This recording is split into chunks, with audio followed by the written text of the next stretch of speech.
Hey folks, Pastor Jay here from Know the Truth. One of my most favorite pastimes is taking everything too seriously, as any pastor would. You name it, I'll probably make things awkward by inciting a debate.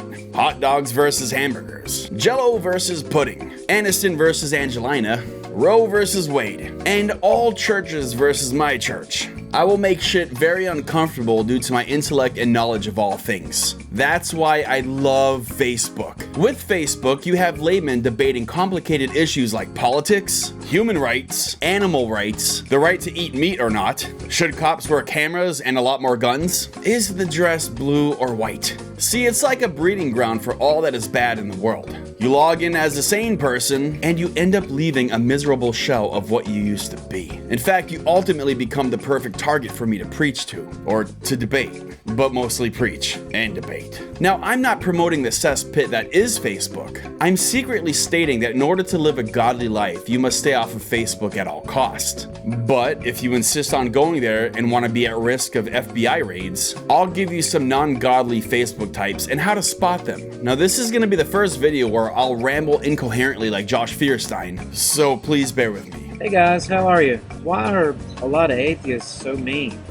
If you had an evolutionist / humanist worldview, what you want to be is kind and considerate to humanity as a whole as possible, help everything evolve in a positive direction. It just seems like they get so mean about it.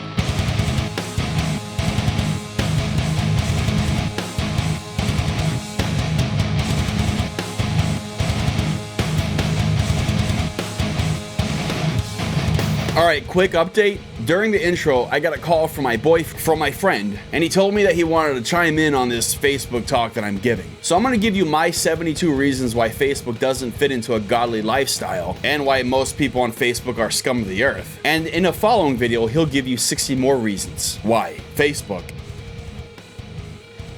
Alright, the first person on my list of Facebook people you need to avoid is the intellectual atheist. To all of you atheists that are going for their I'm gonna sound smarter than my peers, so I'm gonna use big words degree, just chill the fuck out for a minute. The fact is, most people check out after 2 or 3 of your brittle and rigid sentences. The rest of us see you as amateurish and trying too hard. Even intellectual atheists that have been around the block a few times don't even talk like that. Why? Because they don't like to regurgitate the same shit over and over again. In fact, after about a year, most atheists settle down from being angry at God all the time and just live out their normal heathenistic lives. In other words, they stop pushing their religion down our throats. Now, to be fair, it's not just atheists that act like this. There are many in my flock who are just as stupid, but because I'm a pastor, I'm obligated to make fun of atheists only. If you're still a little bit confused, just replace everything I said with Christians. That'll get you back on track. Just remember that no matter what you do, the smarter you appear, the less you'll be taken seriously.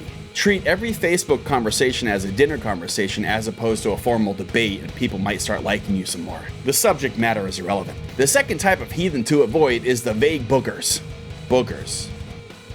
Look, I get it. Everybody wants attention. Everybody wants to have a bad day so they can get sympathy from their peers. Or better yet, let everyone know how bad they have it so they can get their 15 minutes of fame. Because sitting in front of your expensive computer in your cozy house is really rough. But come on, no one's gonna help you. But don't get me wrong, this has nothing to do with the fact that we would help except for we live miles and miles away. It has more to do with the fact that most of us are selfish narcissists and we only care about ourselves. There's a good chance that when any of us see a vague book comment, our thought process is, fuck off and grow a pair. One last thing, if someone does comment on your post with something to the effect of, "Aw, I hope it gets better," it's most likely because they either want to fuck you or they're feeding you scraps of empathy so you don't go off and post something like, "If you're on my friends list, you better like or comment or I'm gonna delete everyone on here." Or, "You're not a true friend unless you pay attention to me."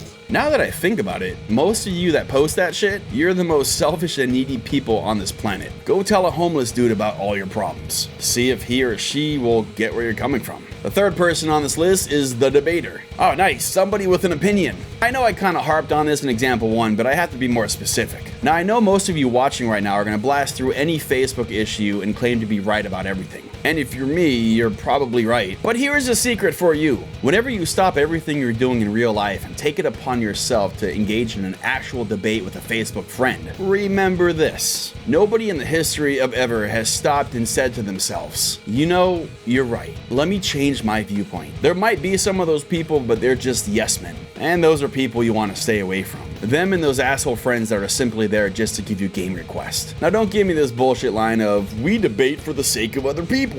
What have I been saying this whole time? No one cares about your life or your post to actually give a fuck about what you're saying. In the history of all debates ever on Facebook, only about 3 people have changed their mind. And these 3 people were probably already out the door with their former beliefs anyway. That line about debating for other people, don't fool yourselves. You just want your friends to see how many smarts you have. Don't forget, it's just Facebook and we only care about ourselves. Now with all that being said, I'm willing to bet that there are a few of you out there right now writing rebuttals in your stupid little notebooks. Let me just stop you right there. You're wrong and I don't care, so just save yourselves the hassle. Now the rest of you decided not to care and accept what I said blindly as fact. I applaud that. I encourage that. I make a living off of that. Not giving a fuck is a virtue I find in friends and in women that I'm pursuing. Look, Facebook isn't a debate playground. Leave that to professionals like William Lane Craig, Kent Hovind, Ken Ham, and Josh Fartstain. Those are the real debaters. To everyone else, keep your strength to aggressively creating drama or simply living in somebody else's drama. That's what Facebook was intended for. Now, this isn't the end of my campaign against Facebook or all the evil atheists that lurk within Facebook. I just need to stop here because my girlfriend has to go to bed soon and I have to shut off my computer. But keep the excite in your pants because pretty soon my deacon, Jay, will be adding to this video by making his own video and uploading it to this channel. Pretty soon, everyone will be part of this church. As always, thanks for your hard-earned money, your loyalty, and your women. If atheists think that all there is this life, then why do they spend so much time on YouTube debating Christians? Thanks for watching.